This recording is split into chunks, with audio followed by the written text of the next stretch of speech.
Good evening friend. আজকে হলো 27 ফেব্রুয়ারি। তো একটু পরেই আমি বেরিয়ে যাচ্ছি নর্থ বেঙ্গলের উদ্দেশ্যে। তোমরা থাম্বনেইল দেখে তো বুঝতেই পেরে গেছো। তো এখন মোটামুটি ঘড়িতে প্রায় 5:30। তো মোটামুটি বাড়ির থেকে আর আধা ঘন্টার মধ্যেই বেরিয়ে যাব। তো এখান থেকে বেরিয়ে কোথায় কোথায় কী করব না করব, কার সাথে দেখা করব, কোথায় কীভাবে যাব, মানে কীভাবে যাচ্ছি আমরা, সেটাও তো তোমরা সবই দেখতে পাবে। তো মোটামুটি এইটুকু আপডেট দিয়ে আজকের ভিডিওটাকে নতুনভাবে চালু করলাম। কারণ লাস্ট এপিসোড যেটা তোমরা দেখেছিলে, তারপরে এটা হচ্ছে নতুন আমার ভিডিও আবার চালু হতে চলেছে। তো এটা হচ্ছে নতুন একটা সিরিজ, নর্থ বেঙ্গল সিরিজ। তো চলো দেখতে থাকো, বেশি আর কথা বাড়াবো না, আগেই যাই। কারণ এরপরে মোটর ব্লগিং সেরাবে তোমার সাথে কথা হবে, সেই জন্যই বললাম আগেই যাই। যেতে যেতে তো তোমার সাথে অনেক কথাই হবে। চলো দেখতে থাকো। গুড ইভিনিং সবাইকে, গুড ইভিনিং জানিয়ে আজকের মতো ব্লগটাকে চালু করলাম। তো এখন আমি বাড়ির থেকে বেরিয়ে একটু দূরেই চলে এসেছি, প্রায় রুবি ক্রসিংয়ের কাছাকাছি চলে এসেছি। তো এতটা দূরে এসে ব্লগটা করার কারণ হলো রাস্তায় প্রচুর জ্যামের মধ্যে ব্লগ করতে ভালো লাগে না। তো আজকে এখান থেকে আমাদের তো যাত্রা তোমাদের বলেছি কতটা, থাম্বনেইল দেখে বুঝেও গেছো। তো এখন যাব বেলঘড়ি এক্সপ্রেসওয়ে কানেক্টর, যেটা কল্যাণী এক্সপ্রেসওয়েকে মিট করছে, নতুন রাস্তা তৈরি করে দিয়েছে, ওটা হয়ে আমরা বেরিয়ে যাব। তো ওইখানে মৈনাকদা অপেক্ষা করছে, আরও কিছু লোকজন আসবে। তো ওইখানে সবার সাথে দেখা করে আমরা বেরিয়ে যাব। তো এই হচ্ছে আপডেট। তো আগেই যাই, চলো। দেখতে দেখতে চলে আসলাম বাগুইআটি ফ্লাইওভার। ঘড়িতে বাজে 7:40। তো রাস্তায় এত পরিমাণে জ্যাম, মানে ভাবাই যায় না। এই সামনে তোমরা দেখতে পাচ্ছ জ্যামের, মানে এত এই সময়টায় জ্যাম থাকে। কিন্তু কিছু করার নেই, নর্থ বেঙ্গল আমাদের যেতে গেলে একটু তাড়াতাড়ি না বেরোলে হয় না। আর রাস্তার কন্ডিশন ভালো আছে সেটা আমি জানি, বেশ কয়েকবার আর আমি নর্থ বেঙ্গল গেছি। রায়গঞ্জ বাইপাসটাও খুলে দিয়েছে, এখন যত বাইপাস আছে সবই খুলে দিয়েছে। কিন্তু সমস্যাটা হচ্ছে রাত্রিবেলা চালানোর মজাটা একটু অন্যরকম, তাই টাইমিংটা এইভাবেই চুজ করেছি। তো যাই, গিয়ে ওখানে কারা কারা এসছে দেখি। তো তারপর আস্তে আস্তে আবার গন্তব্যের দিকে রওনা দেব। তো চলো দেখতে থাকো, এগিয়ে যাই। তো সবে এখানে এসে দাঁড়ালাম, এবার একটু চা ফা খাবো, তারপরে এখান থেকে বেরিয়ে যাব। তো এখানে এত গান ফান চলছে, তো ওর জন্য আর এখানে কিছু সেরকমভাবে কথা বলছি না, বেরিয়ে যাই, পরে তোমাদের সাথে কথা হচ্ছে। এখান থেকে বেরিয়ে একদম দারুণ রাস্তায় উঠে গেছি। এটা হচ্ছে কল্যাণী এক্সপ্রেসওয়ে, নতুন রাস্তা, একদম ছা চকচকে রাস্তা। তো এখান দিয়ে আমি বেরিয়ে যাচ্ছি, আর মৈনাকদাও সাথে আছে। আমরা বেরিয়ে যাচ্ছি একদম কাপা মোড় হয়ে, বেরিয়ে যাব NH-12, যেটা নতুন তৈরি হয়েছে সেই রাস্তাটার উদ্দেশ্যে। তো এখন অন্ধকারে তোমাদের সেরকমভাবে কিছু দেখানোর নেই, তোমরা দেখতেই পাচ্ছ পুরো অন্ধকার। তো পিছনে হচ্ছে লাইট ছিল, তাই তোমাদের দেখিয়ে দিলাম। তো চলো ভালো জায়গা দেখে, যেখানে লাইট টাইট আছে, তো সেই জায়গায় তোমাদের সাথে কথা হবে। তো দেখতে দেখতে প্রায় কৃষ্ণনগরের কাছাকাছি চলে আসলাম। এখানে যেহেতু আলো রয়েছে রাস্তাতে, ওর জন্যই তোমাদের ভিডিওটা করে দেখাচ্ছি। আর কৃষ্ণনগরের যে জায়গাটা রয়েছে সেটা মোটামুটি 5-6 কিলোমিটারের মধ্যেই দেখালো, কিন্তু ওখানেই আমরা যে খাবো তা নয়, আমরা আগেই যাবো একটুখানি, যেখানে ভালো জায়গা দেখবো, গাড়ি রাখার স্পেস আছে, ওখানে কিছু খাবার দাবার খেয়ে নেব। তো যেখানে খাবো, তো সেখানে গিয়ে তোমাদের সাথে কথা হবে। তো চলো আগিয়ে যাই, আর সাথে তো কথা হচ্ছেই, চলো দেখতে থাকো। গোল্ডেন ধাবা অ্যান্ড হোটেল, এখানেই খেলাম। তো কী খেলাম সেটা তো তোমরা দেখলেই। তো এখন মোটামুটি ঘড়িতে বাজে প্রায় 1টা। আর এটা হচ্ছে জায়গাটা ধুবুলিয়া, এটা হচ্ছে জাতীয় সড়কের একদম পাশে, এই হচ্ছে পিছনে জাতীয় সড়ক। আমরা বেরিয়ে যাবো এখনই। তো এখানে খাওয়া দাওয়া করলাম, আর খাবারের কোয়ালিটিও বেশ ভালো ছিল। তো রেডি হচ্ছি বেরোনোর জন্য। তো চলো দেখতে থাকো, আগিয়ে যাই। ভালো কিছু দেখতে পেলে অবশ্যই জানাবো, কারণ এই জায়গাটা একটু লাইট রয়েছে, ওর জন্যই দেখিয়ে দিলাম তোমাদের। এছাড়া রাত্রিবেলা আর সেরকম কিছু দেখানোর নেই। তো যেখানে যদি কিছু মনে হয় দেখানোর, তো দেখাবো, নাহলে আবার সকালে কথা হবে। গুড মর্নিং ফ্রম গাজল। ঘড়িতে বাজে এখন 6:13। আমরা গাজলের কাছাকাছি চলে এসেছি।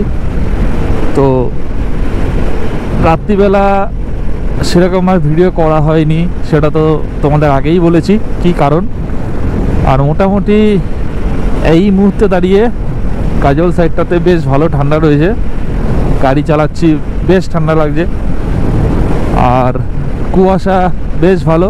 শিলিগুড়ি এখান থেকে এখনও 234 কিলোমিটার রাস্তা দেখাচ্ছে, যদিও আমরা শিলিগুড়ি যাব না, বা যাব না ভুল কথা, আমরা শিলিগুড়িটাকে বাইপাস করে দেবো। বোতলবাড়ি রোডটা ধরে আমরা কিষানগঞ্জটা না ঢুকে ইসলামপুরের আগের থেকে রাস্তাটা দিয়ে উঠবো, ওইভাবে আমরা নর্থ বেঙ্গল ঢুকবো। তো কোথায় যাচ্ছি সেটা তো তোমরা থাম্বনেল দেখে বুঝেই গেছো। তো মোটামুটি এইটুকুই আপডেট দিয়ে দিলাম, তো দেখতে থাকো।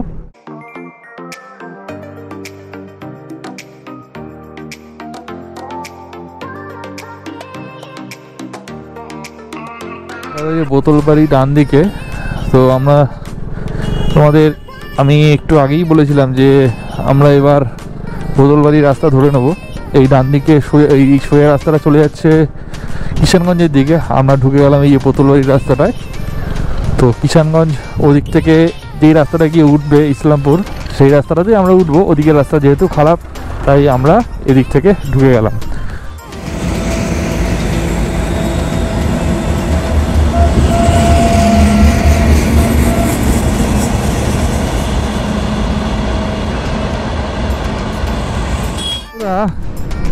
ঘড়িতে বাজে প্রায় 11টার কাছাকাছি।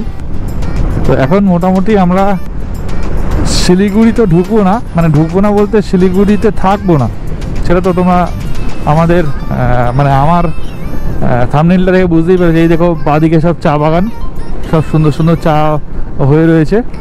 তো এগুলো ডান দিক বাদিকে ডান দিকেও রয়েছে। এর আগে তো আমাদের ব্লগটা দেখিয়েছিলাম। তো যাই হোক, যেটা বলবার বিষয়, আমরা তো বোতলবাড়ি হয়ে ঢুকে আমরা এসছি। বোতলবাড়ির রাস্তাটা ভালো ছিল, সিঙ্গেল লেন। তো এদিকে আমরা মোটামুটি যেটা ডেস্টিনেশন মারা আছে সেটা কত কিলোমিটার এই মুহূর্তে আমি দেখছি না, কারণ হচ্ছে মনেকদার কিলোমিটারটা মারা আছে, ম্যাপ মারা আছে, সেই অনুযায়ী আমরা যাচ্ছি। তো সেটা পরে আমি বলে দেবো। তো যাই হোক, আপাতত শিলিগুড়ি বেশি দূর নয়, ওই 100 কিলোমিটারের মধ্যে সব মিলিয়ে, মানে শিলিগুড়ি ঢুকে কালিম্পং ঢুকে 100 কিলোমিটারের মধ্যে আমরা রয়েছি। তো মোটামুটি এইটুকুই আপডেট। আর বোতলবাড়ি আপডেটটা তো দিয়ে দিলাম। তো এই যে রাস্তাটা এখন দেখতে পাচ্ছ ঢালাই রাস্তা, এটা পিছন দিকে খুবই খারাপ রাস্তা ছিল, তো মোটামুটি এখন একটু ভালো। তো এই আপাতত আপডেটটা নতুন করে দিয়ে দিলাম। তো চলো দেখতে থাকো, আগেই যাই। বাজে পাক্কা 12টা। তো ঢুকে পড়েছি সেবক রোড। তোমরা সেই চিরপরিচিত সেবক রোডের দৃশ্য তো দেখতেই পাচ্ছ। এখন একটুখানি গ্রিনি ভাবটা কম। আর মোটামুটি সামনের দিকে একটা জায়গায় চা বা কিছু খাওয়ার কথা আছে। তো আপাতত 12টা বেজে গেছে, দুপুরে খাবারটা খেয়ে নেবো ইচ্ছা আছে। তো এইটুকু আপডেট দিয়ে রাখলাম। তো চলো আগিয়ে যাই।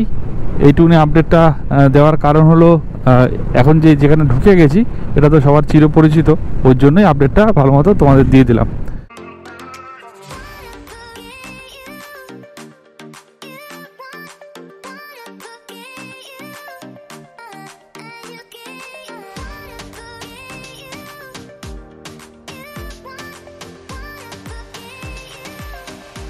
এখানে এসে খাওয়া দাওয়া করলাম। তো খেলাম হচ্ছে মোমো আর ম্যাগি খেয়েছি, এইটুকুই খেলাম। এখন চলে যাব পরে কালিম্পংয়ের উদ্দেশ্যে। এটা তিস্তা বাজারে রয়েছি, তিস্তা বাজার না, এটা হচ্ছে সেবক বাজার, সরি। তো মোটামুটি খাওয়া দাওয়া কমপ্লিট, এবার রেডি হয়ে গেছি, এবার বেরোবো। চলো দেখতে দেখতে চলে এসেছি হালকা ফুলকা পাহাড়।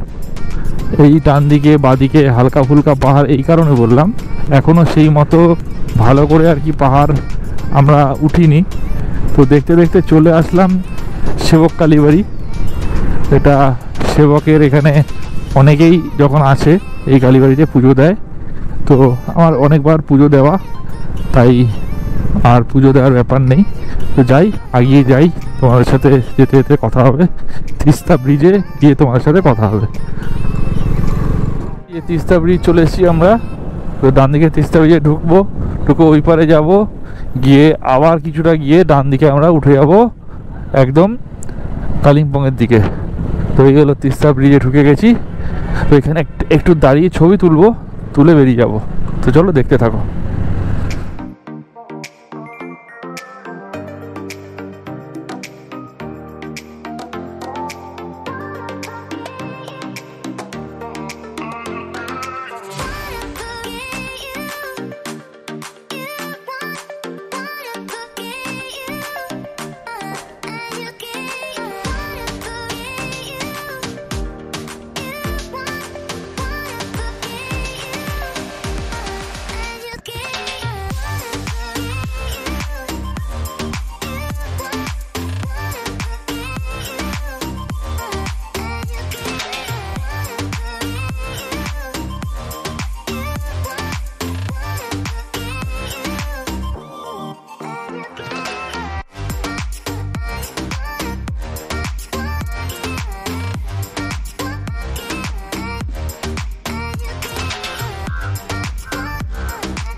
বন্ধুরা ঢুকে পড়েছি কালিম্পং। তো কালিম্পংয়ে ঢুকে পড়ার পরে এখানে একটা হোমস্টে নিয়েছি, যেটা হচ্ছে ক্যাকটাস নার্সারি, যেটা হচ্ছে আমাদের কালিম্পংয়ের একটা সাইট সিনের মধ্যে পড়ে। সেই সাইট সিনের ভেতরে পাইন ভিউ একটা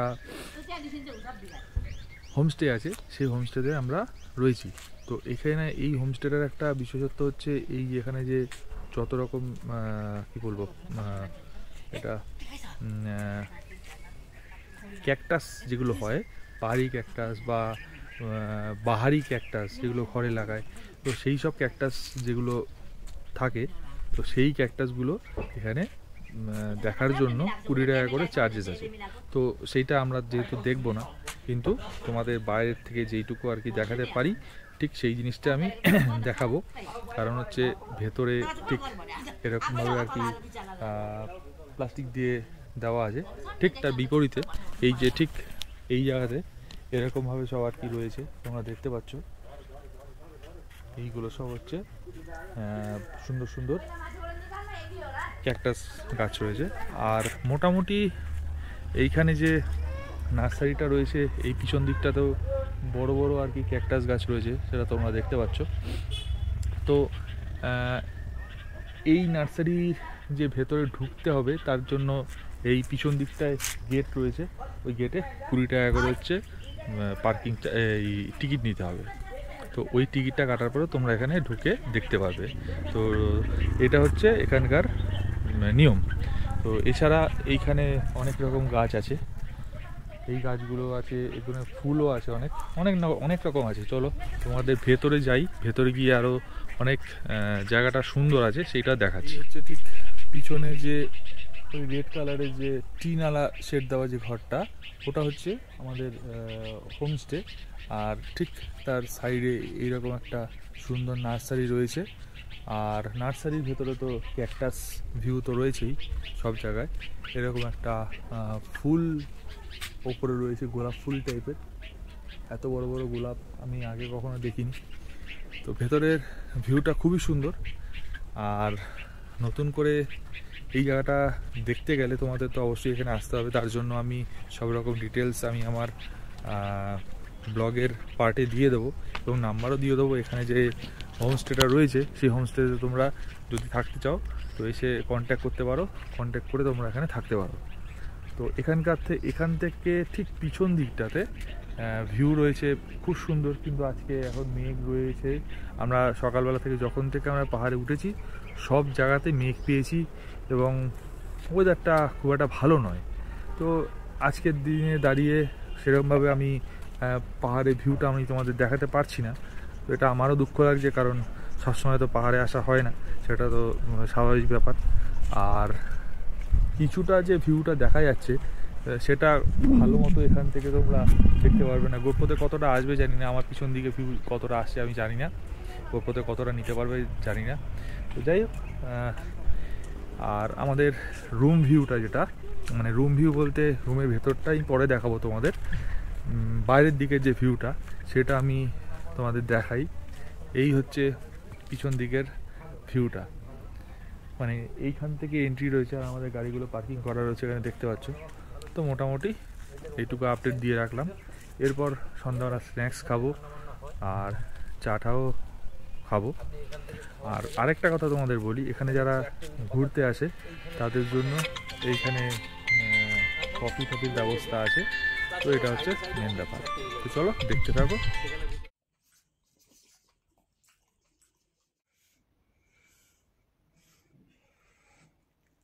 তো বন্ধুরা, একটু আগে কি খেলাম সেটা তো দেখলে। তো এখন এই হচ্ছে জ্যাকেট ভেতরে কটসল পরে আছি, তার তলা আর একটা জামা পরা আছি। তো মোটামুটি ঠান্ডা বেশ ভালোই আছে। তো এটা পরেই শোয়ার ইচ্ছা আছে, দেখা যাক কী হয়। রাত্রে যদি কিছু মনে হয় যে গরম টরম লাগবে, হ্যাঁ গরম লাগবে কি না, ঠান্ডা ভালোই আছে আর চারিদিক তো বন্ধই আছে। তো আজকের দিনের মতো ভিডিওটা এখানেই এন্ড করছি। এটা ফার্স্ট পার্ট ছিল, এটা তোমরা জানোই। আর চারিদিকে এত ঠান্ডা লেগছে, মানে লাগছে, যে যার কারণে বাইরে আর বেরোনো হয়নি। সন্ধ্যাবেলার দিকে একটু ঘুমিয়ে পড়েছিলাম, কারণ কালকে রাতে রাইড করেছিলাম তো অনেকটা, সেটা তোমরা জানোই। তো আজকের মতো ভিডিওটাকে এখানেই এন্ড করে দিচ্ছি। তো চলো টাটা, গুড নাইট। আর এই মনে এটা শুয়ে আছে, ঘুমিয়ে পড়েছে, আমি এবার ঘুমিয়ে পড়বো। তো চলো, গুড নাইট।